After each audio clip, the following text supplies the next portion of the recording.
বিহারে বিধানসভা নির্বাচনের ফল প্রকাশেই সঙ্গেই শুরু হয়ে গেল বাংলার ভোটের কাউন্টডাউন। আগামী বছরই পশ্চিমবঙ্গে বিধানসভা নির্বাচন, সেই ভোটকে সামনে রেখে এবার হুঙ্কার দিলেন প্রধানমন্ত্রী নরেন্দ্র মোদী। বললেন, এই ফলাফলে কেরল, তামিলনাড়ু, পন্ডিচেরি, অসম, পশ্চিমবঙ্গের কর্মীদের মধ্যে নতুন উৎসাহ দেখা দিয়েছে।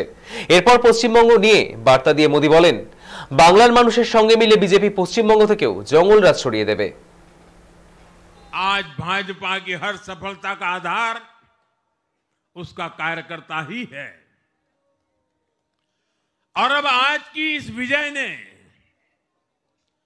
भाजपा कार्यकर्ताओं को केरला, तमिलनाडु, पुडुचेरी, असम और पश्चिम बंगाल में भी नई ऊर्जा से भर दिया है।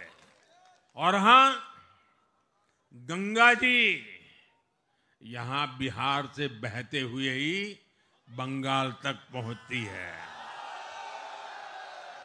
बिहार ने बंगाल में भाजपा की विजय का रास्ता भी बना दिया है। मैं बंगाल के भाइयों बहनों को भी आश्वस्त करता हूं, अब भाजपा आपके साथ मिलकर पश्चिम बंगाल से भी जंगल राज को उखाड़ फेंकेगी।